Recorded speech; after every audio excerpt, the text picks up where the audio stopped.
D'abord, la symbolique d'assumer la responsabilité d'être au sein de ce Conseil, le Maroc ayant été élu à 2 reprises, puisqu'on ne peut pas être élu 2 fois de suite. Donc il faut un peu espacer. Et donc le mandat actuel dure jusqu'à 2025. C'est vrai que bon, c'est une présidence qui est rotative, tournante, mais l'essentiel, il faut rappeler quand même aux chers téléspectateurs que le Conseil de paix et de sécurité fait partie de l'architecture de paix et de sécurité de l'Union africaine, tel que défini dans le cadre du protocole. Justement, quel est son rôle de cet organisme qui est important, un organe important? Quel rôle, quelle prérogative aujourd'hui? Pour résumer, on peut dire qu'il a un rôle de prévention, c'est important, un rôle de gestion des conflits, de règlement, et troisièmement, un rôle de reconstruction. Aujourd'hui, dans la doctrine de l'ONU, entre autres choses, puisque vous savez, les organisations régionales continentales font partie du chapitre 8 de la charte de l'ONU, intitulé « Accords régionaux ». Donc, ils doivent correspondre à la démarche de l'ONU.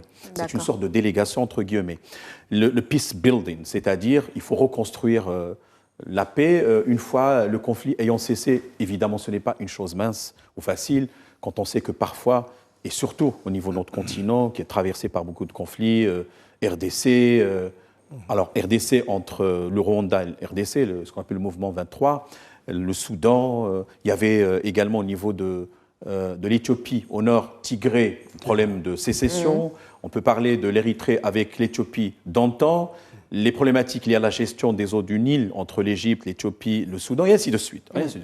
Donc, c'est une démarche très importante. Mais le Conseil de paix et de sécurité fait partie d'un ensemble architectural.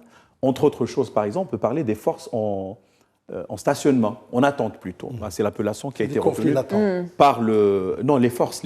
C'est-à-dire, c'est comme un peu la CEDEAO, elles sont là parce qu'il y a ce qu'on appelle un comité d'état-major qui, normalement, sur le plan opérationnel, devrait mobiliser toutes les forces armées des pays concernés pour éventuellement intervenir pour régler une crise majeure ou un conflit donné.